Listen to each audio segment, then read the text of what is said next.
Today's video is sponsored by Kunai Threads. Whether it's a Blackbeard playmat, a Shanks shirt, or even a Doflamingo pickleball set, they've got you covered. Use code JohnnyTCG and hit the link in my bio to get 5% off your entire order. Thank you, Kunai Threads, for sponsoring this. Ladies and gentlemen, welcome to another Johnny TCG video. I'm Johnny TCG. I'm happy to see you here today. And today we're talking about one of the more interesting leaders in the game, and that is Green Yellow Yamato from OP06. Green Yellow Yamato had a lot of hype when it was first released. A double attack leader was something that we never saw before, and so it was kind of a big deal. On top of that, Green Yellow Yamato also has a second ability that's really strong in of itself. It is once per turn during your turn. When your opponent has 3 life or less, you may give 1 rested Don to one of your characters. That's a great ability. Why does Yamato have that ability too? While this deck is undeniably strong, it never really became a meta-defining leader. That's for a lot of different reasons. One, at the time of release, Blue-Black Sakazuki was wrecking havoc on the meta. Gecko Moria also came out in set 6, and he was really strong as well. This deck never really found its place in the meta, but I've been having a lot of fun with it. It's not my normal type of deck. I've got to say, I don't really love it, but I'm still having a lot of fun, and I think you should give it a try too. In today's video, we're going to do a deck breakdown. We're going to do a giveaway. If you're new to the channel, in almost every video, we do a custom card giveaway. Stay tuned for that. And then we've got games on the sim, testing out this deck list and seeing how it does. I've got to say, before we get into the cards for this deck, my strategy is usually just go straight at life as fast and as high as I can. Then, once I get them to lethal range, I throw down Hody Jones and hope for the best. With double attack, it's not that hard to get your opponent to a low life count, and then Hody Jones, being Hody Jones, is able to rest whatever blocker they set up or whatever Don cards they leave up for a Radical Beam or a Guard Point. He's so good in this deck. He's so good in a lot of decks, but especially in this deck where you have double attack, you can really put a ton of pressure on your opponent. Of course, some people can really think with this leader and create interesting combos, but me, I've just been kind of playing this like monkey brained. We're swinging big and we're going fast, you know? In the Bello Betty game, you'll see I did use much more strategy, but sometimes it was just as simple as, yeah, we'll throw all our Don on our leader and swing big. Of course we're gonna do that. First up, we have 4 Izos, 3 cost, 3000 power. This is mainly used as a 2K, and then there is also the ability of on play, rest up to one of your opponent's characters with a cost of 4 or less. As you'll see, we have a lot of cards that do the same ability just because it's crucial to our game plan of just resting their blockers and going at their life. Next is our favorite card in the deck, the undisputed MVP, and that's got to be Hody Jones. We're running 4 of him, 7 cost, 8000 power. He's got Rush, he's got the on play of resting 2 of either your opponent's blockers or Don cards. This is one of the best finishers in the game. He does require you to take the top card of your life if you have one, but we're really using this as a finisher. If we do not win the game the turn we play Hody, we're probably just going to lose anyway, so it doesn't really matter if we're taking the top card of our life. 3 of the starter deck 12 Dracula Mihawks, 3 cost, 4000 power, and 2k counter. The 2k counter is what we really like. Now, most of the time on 3 Don, we will just attach 3 Don on our leader and swing 8000 at our opponent. But there are some times when we don't want to do that. For example, Bello Betty. And then we'll just play out this. And then we can also cheat out an Inuarashi or a Kikunojo. Either of those options are really good with this card. Next, we've got 3 2-cost Shirahoshis from EBL1. I hope you bought yours before the recent price hike because these got expensive real fast. This card is really good in this deck, a 2-cost blocker. Obviously, we don't run a ton of blockers just because we're trying to be so aggressive, but Shirahoshi is really nice as a last resort. Even though she's 2-cost and easily removed, she has the ability that if she's KO'd by an opponent's effect, you get to take the top card of your deck and put it on top of your life. So this is really good because your opponent's not going to want to use KOing effects to get rid of her, so you'll likely get value out of her. Against Blue Dofi though, of course, she can be bounced back to hand pretty easily, but there's not much you can do about that. Next, we've got 4 Capone Beige, whatever you want to call him. This is mostly used as a 2K, and then just for the fact that if he's your last life, he can simply save you a game just by preventing one of your opponent's characters or leaders from attacking. That is a really good ability. That trigger has won people games all over the world. It's just so strong. Next, we have Satori, a 5 cost 5000 power body, mostly used as a 2K, and because he has a trigger that lets us play him out if we trash a card from our hand. That's the other thing I'm going for with this deck. Just also getting bodies off life with triggers is so strong, it really makes things uncomfortable for your opponent, and I think this is a good choice for one of them. Next, we've got 4 copies of Onami, and this card works perfectly with our leader. Throw this down, double attack banish. That is crazy. It really puts your opponent in unfortunate circumstances where they're either going to have to ditch a ton of cards from hand or send 2 cards from their life to the trash. This card is amazing. Then with your leader ability, she can become a 5000 swing the next turn if she's still there, so that's pretty cool too. If it's a yellow deck, you know we've got to run Kikonojos. 4 cost, 6000 power, mainly used because of the on KO and the trigger. When Kikonojo's KO'd, you get to take the top card of your deck and put it to your life. And of course, the trigger lets you play it out if your opponent's at 3 life or less, which with double attack is going to be very easy to do. I love this card at 4. Next we have Nekomamushi, 4 cost 5000 power, 1000 counter, which we really like. Same trigger as Kikonojo. If your opponent is at 3 or less life, you get to play him out for free. Then he's got the ability of Dawn ×2. This is really interesting. You get to attack your opponent's active characters. Now, this doesn't seem super helpful, but there is certain situations where it's going to be really helpful. You'll see in one of the games when I do this, and I feel like it made a big difference in the game, the fact that I didn't have to swing at their leader and could just swing at their board before they even turned their character sideways. Honestly, could bump this up to 4. I don't think that's a bad idea. Next, we've got 2 Frankies, 4 cost 5000 power, 2k counter, and then he has the trigger of drawing 1 card, or if you have 1 life card or less, you get to also play him. So, kind of like a last resort, could be helpful. He's just really a strong 2k for the most part. Next, we're running 3 Egghead Namis, 5 cost 5000 power, 1000 counter. This card is really good in this deck as well. On play, you can trash a card with trigger from your hand, then KO a cost 5 or less character on your opponent's board. Then, if you have 3 cards or less, you may also draw a card. Now, that second part doesn't always hit, but just being able to KO a 5 cost or less can be very good, especially if it's a blocker, and then we swing big at their life. She also does have the trigger to activate her main ability. Now, we're running a lot of events in this deck, I'd say. First up, we have 2 Electrical Lunas. These are kind of tech choices where if your opponent is really flooding the board and applying a lot of pressure, you can throw this down for 3 Dawn, and if it's, for example, Blue Dofi, where they have a lot of small characters, you can kind of freeze them all and then take a turn to breathe. The trigger lets you rest any of your opponent's characters, no matter the cost, which can be very strong as well, can kind of save you late game if it's one of your last life like Beige or a You're the One Who Should Disappear, and we'll talk about that more later. Next we have 2 Straw Swords from Starter Deck 2. I think this card is really underrated. It's a very simple 2 cost event that just allows you to rest one of your opponent's characters. This is perfect to get around a blocker. It also has a trigger, but that's related to Supernova cards and that's not relevant for this deck, but 2 cost to rest any character is really good in my book. Next we're running 2 of the Elf Thors. This is just a 1 cost counter, 2000 power, then if your opponent is at 2 or less life, you get another plus 2000. That's pretty solid. Then it also has the trigger that you can KO up to one of your opponent's characters with a cost equal to or less than their life. That can come in handy sometimes.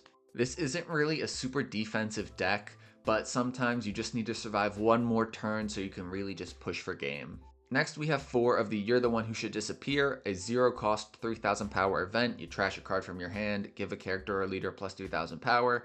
Then it has the trigger where if this is the last card in your life, you get to take the top card of your deck and put it at the top of your life, then trash a card from your hand, saving you from death and potentially saving the game for you. Have you noticed a pattern between that and Beige and Electrical Luna's trigger? We are all about the triggers saving us the game. This deck is all about being lucky. Then, last but not least, we have Flame Split. I believe the official translation is Blaze Slice. This is a 1 cost event that you can use Activate Main or as a counter. You give up to one of your leaders or characters plus 1000 power. Then if your opponent is at 2 life or less, you get to arrest one of their characters with a cost of 4 or less. This is really good regardless of what turn you use it on. I love it as just another option to rest one of our opponent's low cost blockers. As you can see, we've got so many cards in this deck to rest blockers. That is what the name of this deck is all about. Resting blockers, swinging big, then playing down a Hody Jones or getting a lucky trigger and just going for game. When it comes to really thoughtful decks, this is definitely not one of the ones where I really feel like I use the most strategy when playing. but I do think it can be fun to mess around with. There are definitely better green-yellow Yamato players out there than me. I just wanted to give it a try and see how I could do with it. Before we get into the games, of course we've got a giveaway for you. Today we're going to be giving away a custom red hair Shanks leader from OP09. I know what you're saying, Johnny. Why are you giving away a Shanks leader on a Yamato video? And that is because I do not have any custom Yamato cards, so your option is Shanks today. If you want this custom Shanks leader, all you have to do is 1, leave a like, and 2, leave a comment. If this video gets 15 likes in the first 24 hours, I will choose 1 commenter and send it to them completely free, US based only. I am not the artist. This is from the One Piece Treasure Cruise game. I am not selling this. This is just a fun personal project of mine. If you want this custom Shanks leader with crazy aura, all you gotta do is 1, leave a like, and 2, leave a comment. It's as simple as that. And if you enjoy the content, if you want to support the channel, consider hitting the subscribe button down below. It means the world, it makes me happy, and I appreciate it. That's enough yapping for me though, let's roll the gameplay. Our first game of the day is going to be against a OP09 red hair Shanks. Our opponent gets to go second, which I believe is what Shanks normally prefers to do. We've got nothing to do with one Don, so we'll pass it back to them. Now, I am not super confident in this matchup just because Shanks has that built-in leader ability and they also typically run a lot of counter. I think it's going to be really hard to aggro them down. We're just going to start off though with a 8,000 swing into their life. They'll use leader ability to get us to 7,000 and then hit us with the Red Hawk. And I gotta say, I don't hate that for us. Getting a Red Hawk out of their hand early is cool with me because that is 1 less Red Hawk they will be able to use when I start swinging with Onami banishes. That'll be crazy. Double attack banish. Hopefully we can get at least one of those through. A 5 life leader can sometimes be awkward just because they are able to amass a lot of cards. For 3 Don, they're going to play down the Hongo and then likely swing 6,000 at me. It looks like they're actually going to swing 5,000 at me. Now that Hongo I don't think is actually going to get a ton of value. I don't really play a lot of bodies till later on in the game like Hody Jones or getting a Kikunojo off the trigger. So that Hongo is not going to get a lot of value. We're fine to have them get rid of a 2K and put it on the board. 5,000 at us. I think we should counter out of this just because they will have some big attacks coming at us later on in the game. Now we are going to do our Onami 8,000 swing. Unfortunately, it will be a 7,000 swing after they use leader ability. We'll see what they do though. I think swinging with banish is really good though, just because it'll force them to give us cards from their hand. If we did not swing with banish, they might be more comfortable taking this hit because they would just view it as replenishing cards into their hand. They let this one go through and that is a great sign for us. I wonder if they don't have a lot of counter in hand or if they just decide to save it till later. Either way, we are super happy with that result. We do have another Onami that we might just do next turn depending on if they play a blocker or not. If they don't play a blocker, we may just throw down Onami and swing huge with our leader. 1 Don on their leader, we could see a 6,000 power attack coming. With 5 Dons still left up, it might be a Silver's Rayleigh play. They're actually going to surprise me and actually put some Don on their Hongo and then swing into my life, I guess. 6,000 into my life first with leader. This is a little bit off sequence because if I were to let that go and got a trigger, we might be able to pop that Hongo before it got any value. Now 7,000 with Hongo, we will take that. And then we do get the Straw Sword. We don't activate its trigger. That could become real helpful in the late game when we want to rest one of their blockers. Now we're just going to do another Onami banish attack. This time I'm thinking, should I be crazy and just swing really big? And that is the case. I'm going to swing for a big 10,000, potentially 9,000 if they use leader ability. They do have a Don up, which could be for a guard point, but they do not use it. We do get 2 life straight to the trash. That is amazing for us. I really wonder what their strategy is here. Do they have a bricked up hand or do they just not want to get rid of the cards that they do have, want to save it for later in the game? Now we're going to use leader ability, give 2 Don to our previously played Onami, and then swing 5,000 into the Hongo. I imagine they'll let this go. Getting this off the board before it could really get much value is great for us. Their hand must have been pretty rough because so far we haven't seen anything from them. On 8 Don, they will play down the Silver's Rayleigh to lower the power of both of my Onamis and then pop one of my Onamis. That's not the biggest deal. We're not too afraid of that. Off the leader swing that we do take, we do get the Electrical Luna. I'm debating on whether or not to use this trigger because technically it could hit the Silver's Rayleigh and I could rest it. Potentially I could swing into it this next turn and just swing really big. We do get the Hody Jones, which is a great finisher to have next turn. I decide instead of popping the Silver's Rayleigh, or at least trying to, I'm just going to swing big into life. That seems to make more sense to me. I'm pretty sure I can't die no matter what next turn. I'm going to give 7 Don to my leader and then just swing a big old 12 into them. The last 2 Don I left up will just be for a Shirahoshi blocker. I don't know how much I really need to player this turn, but I think it might be a good idea just to have it out in case next turn something happens and I'm not able to go for game or get game at least. Passing it back to them, they're at 10 Don. We could see a 10 cost Shanks. We could see a 10 cost Goldie Roger. Neither of them I'm really afraid of, just because we will be able to kill them on the clapback unless their hand is just full of 2Ks. But if they don't leave Don up, then I think they're really gonna kind of just lose this next turn. If they do leave Don up though, we do have that handy dandy Hody Jones. Instead of a 10 cost body, they will play down the Ben Beckman for 7 cost. They put the Onami in the trash. They could have put the Shirahoshi in the trash, but I guess their reasoning is that the Onami could have been a potential swing next turn and they want to get rid of that. That makes sense to me. That's kind of sound logic in my eyes, in my ears, in my brain.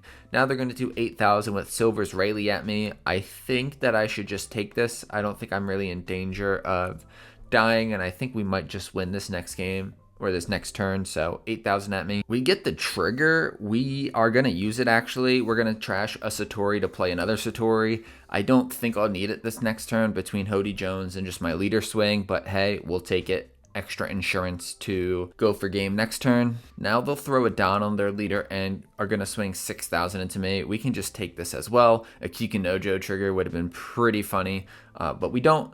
That's all right though. This is our time to go for game. We play down the Hody Jones. Rest of the 2 Don they still had up, probably for 2 Radical Beams or a Gum Gum Red Hawk. Now we're going to do 13,000 with Hody Jones. Do they have it? It's quite possible they do have it. That's a ton of cards in hand, and Shanks always does have that leader ability, being able to minus 1,000 power from one of your swings. They'll minus 1,000 power from my Hody Jones, and now the moment of truth. Slowly they will give us counter after counter. They're up to 11,000. Do they have 13,000? All it'll take is one more 2K. Moment of truth. Drum roll, please. We're all waiting. We're on the edge of our seat, and they do not. They would have been able to get out of a big swing if I did not rest those 2 Don with our Hody Jones. Hody Jones is goated. GG's. Our next game up is against the dreaded Rob Lucci, a leader that has continued his relevance since he was released in OP07. I hate this leader, low-key. I do play him sometimes, I gotta be honest. But he is one of my hardest matchups to play into, regardless of what leader I play, it feels like. Now, one thing that'll be really interesting in this matchup is the fact that Rob Lucci typically does not run a ton of 2Ks. On our 3 Don turn, we are going to swing 8,000 at him, and that double attack will hit. They are down to 3 life already. I don't think Rob Lucci really is going to have a ton of answers in terms of 2Ks early on. Now they do have a really big hand, though, which will be helpful for them. They'll be able to counter out of swings. They'll be able to find the pieces they need. For 1 Don, they're going to play Spandam and draw the Who's Who from OP08. That's that 5 cost, 5,000 power that pops a 3 cost or less. Then they'll play a 3 cost Brook and then swing 5,000 at me. I am inclined to take this, but at the same time, we could whittle our hand down a little bit and not take hits early on. While that is tempting, I think that we might as well take it and see what kind of trigger we can get, just because a trigger like a Kikinojo right now would go crazy. We get the You're the One Who Should Disappear, which does not help us right now, but it is what it is. Now I'm thinking we drop the Egghead Nami to get rid of that Brook, or we just swing really big once again. The Egghead Nami would be nice to get rid of their Brook, but at the same time, their Brook does not get any value if we do not have any characters on the board, and so maybe I should just swing huge with my leader. And that's just what we'll do. We'll throw 5 down on our leader and swing at them for 10,000. They're going to have to give us at least 3 cards from hand, hopefully more, or hopefully they just take this. That would be nice as well. It looks like they are going to counter out of this a 2K, a 2K, and another 2K. While that is not ideal, they just gave us 3 2Ks from hand. That's going to put us in a good position next turn. We've got a lot of different options. We've got stuff to rest their blockers. We've got stuff to KO their characters. And we even got the Shirahoshi, which is really good in this matchup. For 4 Dom, they'll play down the Rebecca, draw a Jack from the trash, and then play down a Spandam off of Rebecca's ability. They will draw a Rob Lucci. They're going to give 1 Don to Brook and then swing 5,000 at us. This I do lean towards countering out of. We're going to give him the beige, even though I counter an extra 2,000. That is because I don't want to get rid of any of my 1,000 counter blockers. That Nami and Onami could come in helpful later, and then that Shirahoshi, of course, too. Then for 6,000 with their leader, we'll give them another 2k beige. They pass it back to us. We draw You're the One Who Should Disappear. And I'm thinking here we just go big again. We're going to swing 8,000 into their life. I'm going to use the Straw Sword and rest the Rebecca. That Straw Sword would be great to keep when I'm going for lethal. But my thought is I can feel it. I'm going to draw a Hody Jones later. So I'm going to use it early, put them down to 1 life. That feels great. Then we play Shirahoshi with our remaining 2 Don. They've got 8 Don to work with. We could see a Gecko play here. They're going to start off with a 5,000 swing into our life. I'm inclined to take this, see what we can get. Another You're the One Who Should Disappear. I wish these were at the bottom of our life. Now they're going to give 1 Don to Brooke, swing 5,000 at us, and I think we should probably counter out of this, at least in hindsight. That's what I think. And we will. We'll get rid of that Dracula Mihawk 2K. And now with 7 Don left up, it's Jack time. They're going to throw it down. They're not going to use his ability to pop my Shirahoshi because it would give me an extra life. Now I'm thinking I will use Nami to pop the Rebecca and then just swing big with my leader. That feels like the only thing I really can do right now. I could play down the Onami to make this attack banish as well, but I don't think that's really worth it. I think I should keep the Onami in hand just so that I can use that to go with You're the One Who Should Disappear. I don't think that card is worth using just to trash 1 card from their life.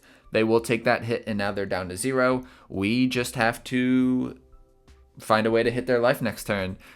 They do have a ton of cards in hand. They will likely be able to play a Rebecca. Hopefully they don't Rebecca Sabo. That would be most unideal. They are going to use the Tempest Kick to give -3 to Nami. They will probably remove this Nami this turn with Jack. They could also pressure life a little bit. They're going to give 1 Don to Brooke. They almost swing with Brooke first, but they're going to swing with Rob Lucci first because then they're going to be able to pop that Nami with Brooke. Sequencing is important, folks. How many times do I got to tell you? 5,000 at us. I'm leaning towards just countering out of this. I want to be crazy and take it, but if it's a trigger like a Kikinojo, they may adapt their game plan to clear it, even though it may give me an extra life. Just so they don't lose this next turn. And then, ladies and gentlemen, we take that Brooke hit and we get our Hody Jones, our win condition. I'm a simple man. When I see Hody Jones, I just go crazy. That's the only card you basically need to see in this deck. All the other cards are optional. They will play for 8 Don, their Gecko Moria. We are just going to have to go for it next turn. They do have a ton of cards in hand, so this one might be close.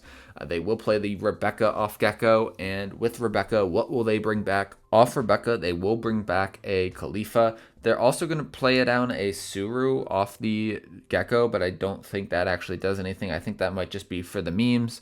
And now is when we just have to go for it, folks. We are going to play down the Hody Jones, rest their Rebecca, and swing big with Hody. Use 3 Don on him, then use leader ability to give him an extra 2 Don. Now that I'm actually doing it, I'm pretty nervous because they have a ton of cards in hand. We know at least one of them's a 2K. They've got a 2K. They've got another 2K. This is a bad start. All they need is 4,000 or 5,000. 11, 10, 11, this is bad. 12, oh my god. 13, 14, I can't believe they got out of it. 3 cards left in hand. I'm just going to swing 5,000, and we actually get it. I did not think that last one was going to go through.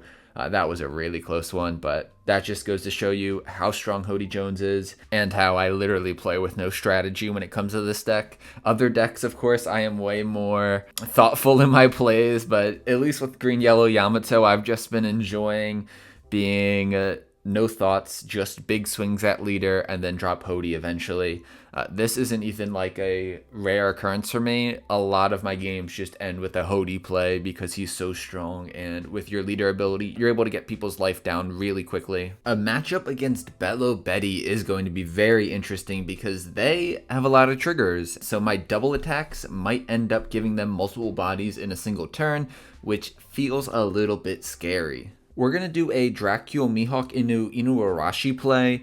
I think that the best way to attack Bello Betty in this case is to develop a little bit of a board, so I'll be able to swing back into her characters, which she is sure to flood the board with. She's going to go Bello Betty Searcher into Morley, then swing 5,000 power into my Inuarashi. I definitely think this is worth saving.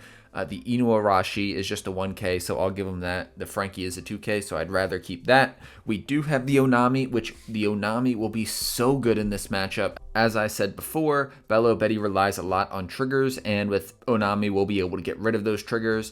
We're going to start out by actually swinging into their Morley and not their life right away. When you give Inuarashi 2 Dawn, he gets the ability to swing into your opponent's active characters, and that is exactly what I'm going to do in this situation. I'm just going to swing really big into the Morley, try to get it off the board before my opponent can utilize it. If they want to save it, go ahead. They'd have to give me a bunch of cards from hand. They'll let it go. We are okay not to swing into their life right away just because we would rather develop the board a little bit. We'd rather get high enough Dawn to where we can use Onami and then a giant leader swing. For 6 Dawn, they're going to play the new OP09 Koala Blocker. 6 cost. On play, you may add the top or bottom card of your life to your hand. Then play a 4 cost Revolutionary Army character from your hand. And then you get to draw a card too. I'm not really a fan of this card, and in this situation, I'm not sure if I'm a fan of it either. I'm not really a Bello Betty player though, so I don't necessarily know all their best plays. Off of Koala's ability, they will be able to play a Karasu and give minus 1,000 power to my Inuarashi. They're definitely going to try to get him off the board this turn. 5,000 with their leader into it. I think I should definitely give them the 2k Frankie right here. I want to keep this Inuarashi alive so that I can swing back into potentially their Karasu and get that off the board before they can get more value with it next turn.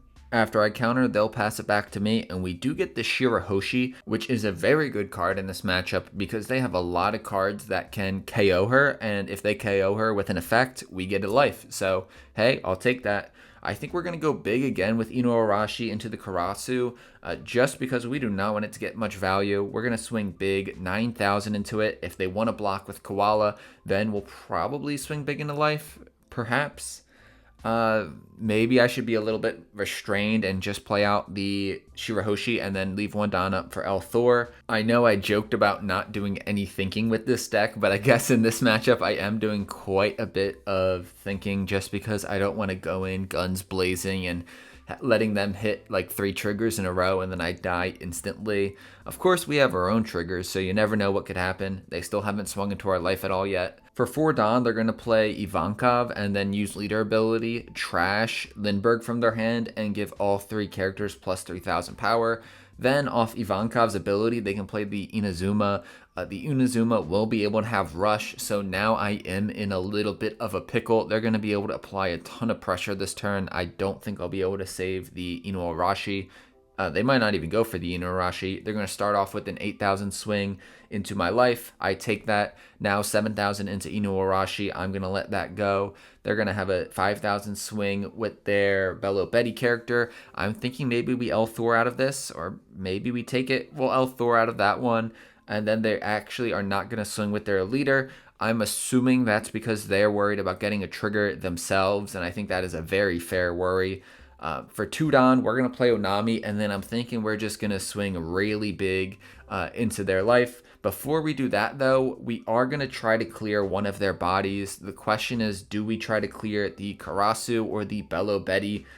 The Karasu is undoubtedly the best card I have to swing into, but at the same time, it would be easier for them to defend. We're going to swing 9,000, and they are going to let that go. That is great for us.